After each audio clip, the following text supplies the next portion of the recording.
Hello everyone, आज के इस वीडियो में हमें बात करनी है हाइपोथेसिस। कुछ हाइपोथेसिस दी गई हैं opening and closing of stomata, कि कैसे स्टोमेटा ओपन और क्लोज होता है, उसके बारे में कुछ हाइपोथेसिस है। 3 हाइपोथेसिस यहां पर दिया हुआ है, ए बी सी। ए वाला है hypothesis of guard cell photosynthesis. Guard cell में फोटोसिंथेसिस होता है, उसकी वजह से स्टोमेटा ओपन या क्लोज होते हैं। उसके बाद दूसरी हाइपोथेसिस, दूसरी बात क्या बोली गई है, क्लासिकल स्टार्च हाइड्रोलिसिस थ्योरी, ये बोली गई है। उसके बाद तीसरा जो इंपॉर्टेंट है हमें पढ़ना है, मैलेट और पोटेशियम आयन पंप हाइपोथेसिस।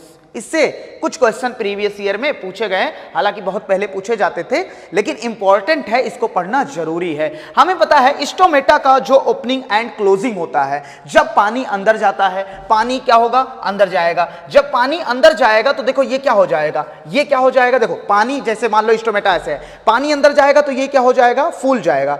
ये फूल जाएगा, टर्जिट हो जाएगा सेल, और जब टर्जिट हो जाएगा, ये देखो पोर देख रहे हो, ये स्टोमेटा है, पानी निकल जाएगा, फिर से सेल फ्लैसिड हो जाएगा। जब सेल फ्लैसिड है, इसको बोलते हैं गॉड सेल। क्या बोलते हैं, गॉड सेल। जब गॉड सेल फ्लैसिड है तो स्टोमेटा क्लोज है। देखो जब गॉड सेल टर्जिड हो गया, स्टोमेटा ओपन हो गया। इधर देखना, इतनी बातें एकदम क्लियर होनी चाहिए। तो लेकिन हमें ये नहीं पढ़ना है कैसे, मतलब यहां पर हाइपोथेसिस ये कैसे ओपन या क्लोज हो रहा है वो तो हमें पता है, ओपन और क्लोज हो रहा है। यहां टर्जिडिटी कैसे मेंटेन हो रही है, कैसे वो सेल टर्जिट हो रहा है, कैसे पानी अंदर जा रहा है, उसका मैकेनिज्म हमें समझना है। चलो 3 हाइपोथेसिस है, हमने पहले पे बात करना है hypothesis of guard cell photosynthesis. इसके वेंडेनर ने ये बात की थी, देखते हैं इसके वेंडेनर ने।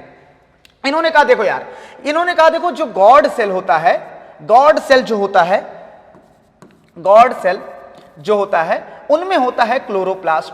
गॉड सेल एक ऐसी एपिडर्मल सेल है जिनमें क्या होता है, क्लोरोप्लास्ट होता है। चलो क्लोरोप्लास्ट होता है, अगर क्लोरोप्लास्ट होता है तो ये इन्होंने कहा डे टाइम में, कब, दिन में, डे टाइम में ये करेंगे फोटोसिंथेसिस। क्लोरोप्लास्ट है मतलब क्लोरोफिल है, लाइट को एब्जॉर्ब करेंगे और करेंगे फोटोसिंथेसिस। डे टाइम में करेंगे फोटोसिंथेसिस।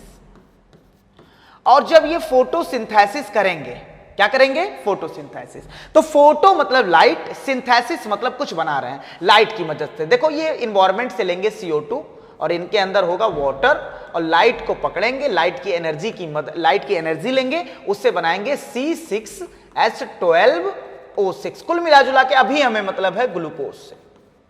और यार बताओ ग्लूकोज वाटर में सॉल्युबल होता है कि नहीं? तो जैसे जैसे इस गॉड सेल के अंदर ग्लूकोज बनता जाएगा, मतलब वो पानी में घुलता भी जाएगा। ग्लूकोज ऑस्मोटिकली एक्टिव है। ऑस्मोटिकली एक्टिव मतलब होता है वो पानी में घुल के ऑस्मोटिक प्रेशर को क्या कर सकता है, बढ़ा सकता है। तो हमने कहा फोटोसिंथेसिस होगा तो बनेगा ग्लूकोज। और ग्लूकोज क्या है,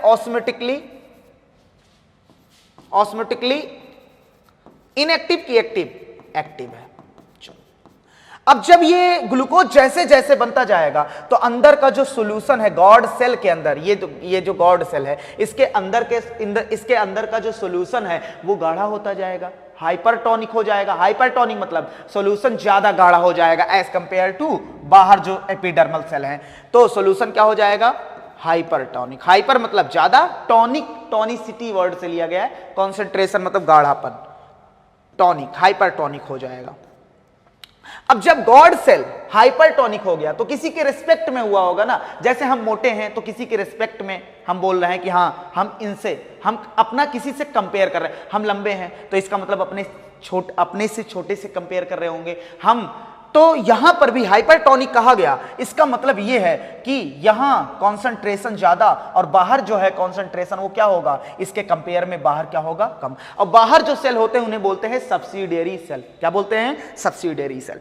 तो भैया बताओ यहां पर सॉल्यूशन हाइपोटोनिक और यहां पर हाइपरटोनिक। यहां का सॉल्यूशन गाढ़ा, यहां का सॉल्यूशन पतला। तो बताओ पानी कहां से जाएगा, पानी कहां से कहां जाएगा, हाइपोटोनिक से हाइपरटोनिक पानी जाता, मतलब पतले से गाढ़े की तरफ पानी जाता है। तो देखो ये पानी गया गॉड सेल में। और जब पानी गॉड सेल में गया, अब गॉड सेल क्या होगा, गॉड सेल के अंदर जाएगा पानी, तो पानी जाएगा तो वहां पर अब प्रेशर लगाएगा जिसे बोलेंगे टर्गर प्रेशर। अब ये सेल फूलेगा प्रेशर की वजह से, टर्गर प्रेशर। तो हाइपरटोनिक की वजह से जब यहां का कॉन्सेंट्रेशन गॉड सेल का हाइपरटोनिक हो गया तो ये क्या करेंगे, वाटर को एब्जॉर्ब करेंगे। अब ये वाटर कहां से एब्जॉर्ब कर सकते हैं, नियर बाई एपिडर्मल सेल, जैसे सब्सिडियरी सेल है उससे ये वाटर को क्या कर लेंगे, ले लेंगे, सब्सिडियरी सेल हो गया। चलो इधर देखना, इन्होंने वाटर ले लिया कहां से, सब्सिडियरी सेल से, वाटर को एब्जॉर्ब कर लिए। अब वाटर को एब्जॉर्ब करके ये क्या हो गए, टर्जिड। और जब टर्जिड हो गए, देखो पहले ये फ्लैसिड थे, धीरे धीरे पानी एब्जॉर्ब करके, देखो पानी एब्जॉर्ब करके फूल गए, और जब टर्जिड हो गए तो स्टोमेटा ओपन हो गया। स्टोमेटा कुछ नहीं है, स्टोमेटा ये जो बीच का पोर दिख रहा है ना, ये जो पोर दिख रहा है यही है स्टोमेटा। देखो ओपन हो रहा है, क्लोज हो रहा है, समझ रहे हो कि नहीं, स्टोमेटा ओपन हो गया, स्टोमेटा ओपन। और इसी का रिवर्स प्रोसेस कर दो, स्टोमेटा क्लोज हो जाएगा। जब स्टोमेटा क्लोज होता है तो वाटर क्या कर दिया जाता है, वाटर यहां भेज दिया जाता है फिर से, और वाटर भेज दिया गया मतलब ये सॉल्यूशन अब धीरे धीरे पतला, ये सॉल्यूशन क्या होगा, अब धीरे धीरे क्या होगा, यहां से वाटर को क्या कर दिया गया, भेज दिया गया, वाटर को क्या कर दिया गया, भेज दिया गया। तो ये सॉल्यूशन धीरे धीरे क्या होगा, गाढ़ा होगा कि नहीं, वाटर को भेज दिया गया, और वाटर को भेज दिया गया तो ये सेल जो पानी ज्यादा होने की वजह से वो फूल गया था वो क्या हो जाएगा, नॉर्मल पोजीशन पे आ जाएगा, फ्लैसिड हो जाएगा, तो स्टोमेटा क्लोज हो जाएगा।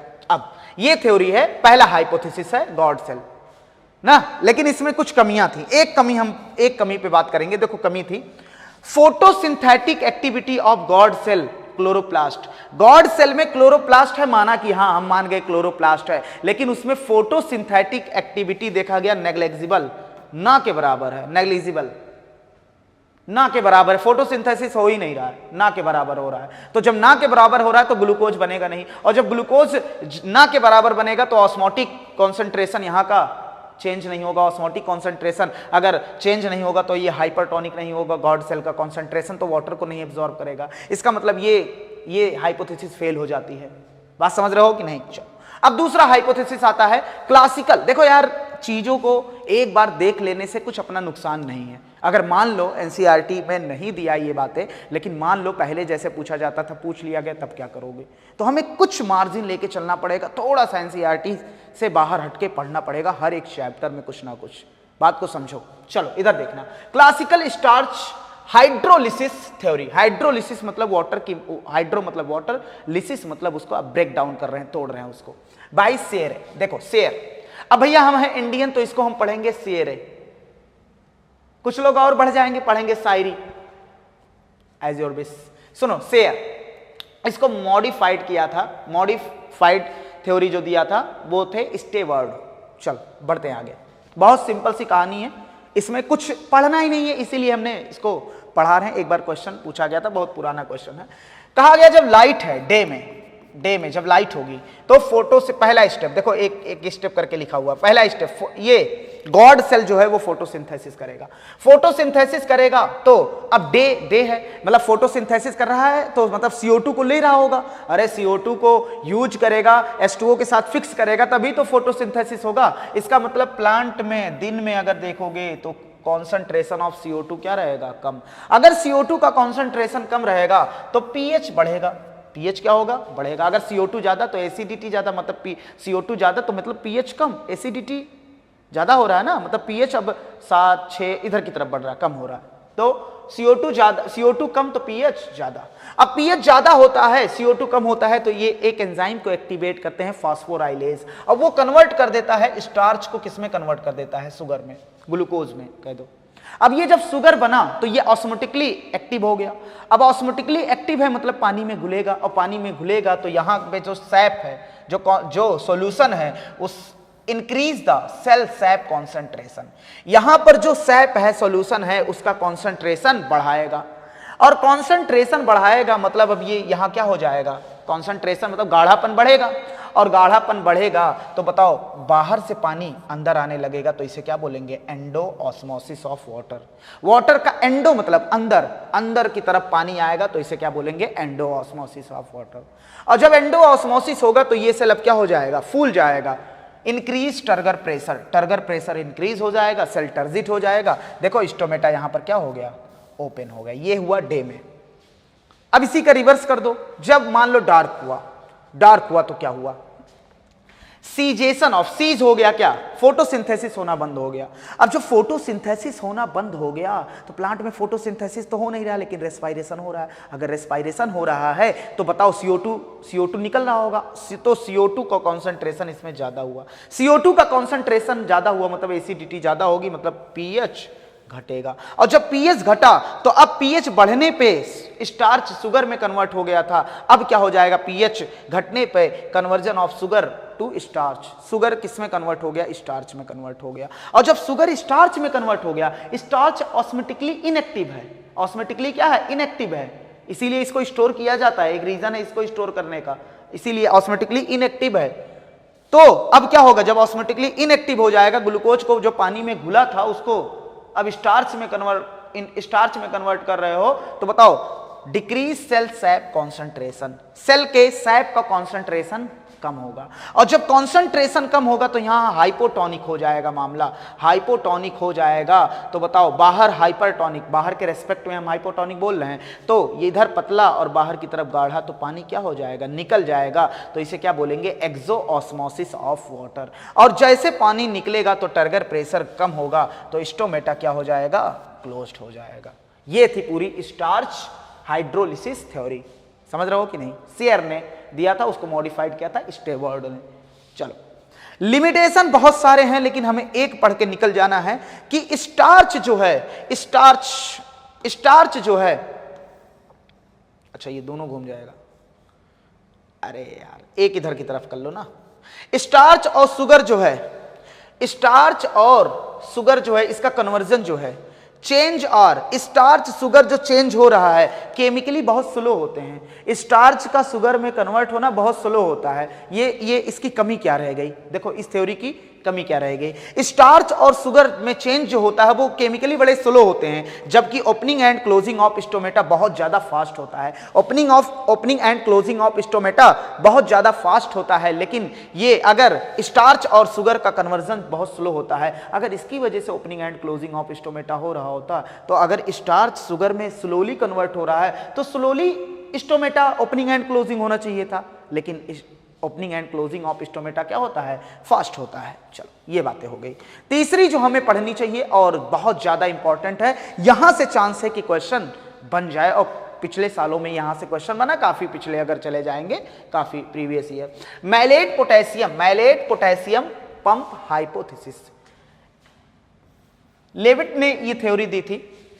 मोस्ट एक्सेप्टेड थ्योरी है ये, मोस्ट एक्सेप्टेड थ्योरी। सर है क्या, पहले ये बता दो। चलो हमने कहा चलो इधर सुनो, ये गार्ड सेल है, क्या है, गार्ड सेल। अगर किसी प्लांट के सेल, अरे यार प्लांट का सेल है, अगर साइज बढ़ा रहे हो, जब तक वैक्यूल का साइज नहीं बढ़ाओगे क्या प्लांट का साइज बढ़ेगा, प्लांट का साइज नहीं बढ़ेगा। जब प्लांट में याद करो मेरिस्टेमेटिक स्टेज में था तो उसमें वैक्यूलाइजेशन हुआ था, वैक्यूल बढ़ा था तो प्लांट का साइज बढ़ा था। तो इसमें हम चलो बना दे रहे हैं वैक्यूल, क्या बना दे रहे हैं, वैक्यूल बना दिए। अब देखो यार थोड़ा सा इसको नीचे कर दे रहे हैं, हमें समझाना है। चलो इधर देखना, अब ये है गॉड सेल। कौन से सेल हैं, गॉड सेल। बहुत ही आसान टॉपिक है ये दोनों अगर ना पढ़ना ये तो पढ़ लेना भाई, क्योंकि ये जरूरी है। सुनो, स्टार्च इसमें होता है जो स्टोर होता है, स्टार्च डायरेक्ट नहीं, थोड़ा सा हम डायरेक्ट बात करने की कोशिश करेंगे। इसको तोड़ दिया जाता है ऑर्गेनिक एसिड, और उस ऑर्गेनिक एसिड का नाम होता है पेप। अभी पढ़ोगे ये फोटोसिंथेसिस में। पेप मतलब फॉस्फोइनॉल पायरुवेट, वो रिएक्ट करता है CO2 के साथ और बनाता है ऑक्सैलो एसिटिक एसिड। बस थोड़ा सा अंदाजा होना चाहिए इसके बारे में, मैलेट और पोटेशियम पंप हाइपोथेसिस के बारे में। स्टार्च को तोड़ दिया गया पेप में, फॉस्फोइनॉल पायरुवेट, और उसको जोड़ दिया गया, उसे कंबाइन करा दिया गया। किसको कंबाइन किया, किसके साथ, कार्बन डाइऑक्साइड, और बनाया ऑक्सैलो एसिटिक एसिड। और ऑक्सैलो एसिटिक एसिड मामला यहां से शुरू होता है, ये कन्वर्ट हो गया मैलिक एसिड में। किसमें कन्वर्ट हो गया, मैलिक एसिड में। और मैलिक एसिड जो है वो टूट जाता है किसमें, मैलेट में। मैलेट और H+ में टूट गया, मैलेट और H+ में वो टूट गया, मैलेट और H+ में। जब मैलेट और H+ में टूटा तो H+ क्या होता है, यहां से बाहर निकलने लगता है, और बाहर से आता है K+। क्या आता है, के प्लस, बाहर इसके क्या होगा, मतलब सब्सिडियरी सेल होगा, वहां से आ रहा होगा। चलो अब ये मैलेट ये के प्लस मैलेट के साथ जुड़ता है, मैलेट के प्लस, और ये ऑस्मेटिकली एक्टिव होते हैं और ये जाते हैं वैक्यूल में। कहां जाते हैं, वैक्यूल में, और वैक्यूल में जाते हैं और उसमें कॉन्सेंट्रेशन, उसका सॉल्यूशन का कॉन्सेंट्रेशन गाढ़ा करते हैं, मतलब इंक्रीज करते हैं क्या, कॉन्सेंट्रेशन इंक्रीज करते हैं। और जब इंक्रीज होगा कॉन्सेंट्रेशन तो उसे क्या बोलेंगे, अब वो हाइपरटोनिक सॉल्यूशन हो जाएगा, हाइपरटोनिक सॉल्यूशन। अब पानी सेल के साइटोप्लाज्म से वैक्यूल में जाएगा तो गॉड सेल का साइटोप्लाज्म भी तो बाहर से पानी लेगा, तो H2O इसमें इंटर किया बाहर से। देखो वैक्यूल क्या करेगा, गॉड सेल के साइटोप्लाज्म से पानी लेगा तो इसका सॉल्यूशन क्या होगा, ये सिर्फ पानी ले रहा वाटर, तो इसका सॉल्यूशन क्या हो रहा है, बाहर का सॉल्यूशन गाढ़ा, और जब बाहर का सॉल्यूशन गाढ़ा तो ये भी तो बाहर से पानी लेगा, बाहर से क्या, कहां से, गॉड सेल के चारों तरफ सब्सिडियरी सेल होते हैं ना, वहां से पानी ले लिया और सेल क्या हो गया, टर्जिट, क्या हो गया, टर्जिट। और जब सेल टर्जिट हो गया तो क्या हो गया, स्टोमेटा क्या हो गया, ओपन। और इसी प्रोसेस को अगर हम रिवर्स कर देंगे, इसी प्रोसेस को क्या कर देंगे, हम रिवर्स कर देंगे तो स्टोमेटा क्या हो जाएगा, क्लोज्ड, स्टोमेटा क्लोज्ड हो जाएगा। बात एकदम क्लियर है। चलो अब देखना, इतनी बातें एकदम क्लियर होनी चाहिए, यही है मैलेट पोटेशियम हाइपोथेसिस। इससे किस प्रकार के क्वेश्चन पूछे जाएंगे, देखो ऐसे, ये दो क्वेश्चन देखो, स्टोमेटा पूछे गए हैं, बहुत पुराने हैं लेकिन पूछे गए हैं ये, stomata of plant open due to, अच्छा इनफ्लक्स, फ्लक्स मतलब होता है आयन का मूवमेंट। अब वो आयन का मूवमेंट सेल के अंदर हो सकता है सेल के बाहर हो। सेल के अंदर हो तो बोलेंगे इनफ्लक्स, और सेल के बाहर हो तो उसे क्या बोला जाता है, इफ्लक्स। अब तुम्हें बताना है stomata of plant open due to, plant का जो स्टोमेटा होता है ओपन ड्यू टू, किसकी वजह से ओपन होता है, ये हमें थोड़ी सी बात बताओ, किसकी वजह से ओपन होता है ये इफ्लक्स। क्या पोटेशियम बाहर निकलता है तब, नहीं, याद करो, देखो पोटेशियम बाहर निकलने की वजह से नहीं, पोटेशियम, देखो ये बहुत बड़ी प्रोसेस है, इसको बहुत शॉर्ट में समझा रहे हैं क्योंकि अपने को क्या करना है, अगर मान लो क्वेश्चन पूछा जाता है तो उसके लिए हमें पूरी तरीके से तैयार रहना है। चलो हाँ, तो इनफ्लक्स ऑफ पोटेशियम आयन, ये क्वेश्चन, ये ऑप्शन सही है। Influx of hydrogen ion, hydrogen ion का इनफ्लक्स होता है यहां पर, लेकिन नहीं, हाइड्रोजन आयन तो इनफ्लक्स होता है, क्लोराइड आयन का होता है ना, क्लोराइड आयन का। चलो देखो यहां पर H प्लस का तो क्या हो रहा है, इफ्लक्स, इफ्लक्स मतलब क्या होता है, बाहर निकल रहा है ना, और इनफ्लक्स ऑफ कैल्शियम आयन इसकी वजह से नहीं होता। इतनी बातें एकदम क्लियर है। चलो अब देखो दूसरा question, stomata of open due to, ये दोनों क्वेश्चन सेम रिपीट हो गया, था एक क्वेश्चन। चलो देखते हैं, एब्सिसिक एसिड, एब्सिसिक एसिड जो होता है, एब्सिसिक एसिड अब क्या करता है, जैसे मान लो ट्रांसपायरेशन, अच्छा प्लांट नहीं चाहेगा कि इसका अननेसेसरी पानी लॉस हो, वाटर का लॉस हो, तो क्या होता है, at the time of drought, जब प्लांट सामना करता है सॉइल में पानी कम हो, सूखा हो, या मिड डे मतलब दोपहर में, समर में जब हाई टेम्परेचर होता है, तो क्या होता है, अब प्लांट रिलीज करता है एब्सिसिक एसिड। क्या रिलीज करता है, एब्सिसिक एसिड रिलीज करता है, और एब्सिसिक एसिड इनहिबिट कर देता है किसके, अपटेक को, ये जानते हो, इनहिबिट कर देता है अपटेक ऑफ, ये पोटेशियम को अंदर ही नहीं जाने देता, और पोटेशियम अंदर नहीं जाएगा मतलब वो मैलेट से बाइंड नहीं करेगा, मतलब ऑस्मोटिकली एक्टिव नहीं होंगे, तो इनहिबिट कर देगा uptake of potassium and leakage करेगा, लीकेज ये जानना जरूरी नहीं है लेकिन समझ लो, leakage of malic acid, malic acid का लीकेज होगा, और जब मैलिक एसिड का लीकेज होगा तो यहां मैलिक एसिड और पोटेशियम कॉन्सेंट्रेशन को गाढ़ा कर रहे थे, अब यहां का कॉन्सेंट्रेशन क्या होगा, यहां का कॉन्सेंट्रेशन गाढ़ा नहीं होगा। बात समझ रहे हो कि नहीं, क्योंकि के प्लस अंदर ही नहीं जा रहा है और जो मैलिक एसिड थे वो बाहर निकल गए, तो यहाँ का कॉन्सेंट्रेशन गाढ़ा नहीं होगा, जब तक कॉन्सेंट्रेशन गाढ़ा नहीं होगा तब तक पानी अंदर नहीं जाएगा। इसका मतलब मैलिक एसिड निकल गया और के प्लस जा नहीं रहा है, इसका मतलब क्या रहेगा, स्टोमेटा क्या हो जाएगा, क्लोज, क्या हो जाएगा, क्लोज हो जाएगा, और क्लोज रहेगा जब तक एब्सिसिक एसिड रहेगा। तो चलो वाटर रिमूव हो जाएगा, जब लीकेज हो गया मैलिक एसिड और के प्लस जा ही नहीं रहा है तो वहां का कॉन्सेंट्रेशन क्या हो गया, मैलिक एसिड निकलते ही वहां का कॉन्सेंट्रेशन हाइपो क्या हो गया, क्या हो गया, हाइपोटोनिक, और बाहर का हाइपर, तो पानी क्या हो जाएगा, हाइपो से पतले से गाढ़े की तरफ चला जाएगा, पानी निकल गया।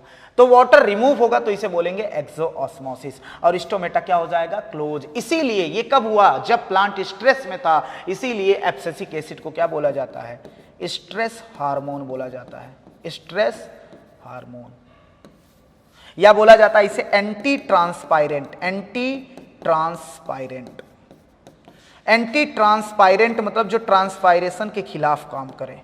एंटी ट्रांसपायरेंट मतलब जो ट्रांसपायरेशन के खिलाफ काम करे।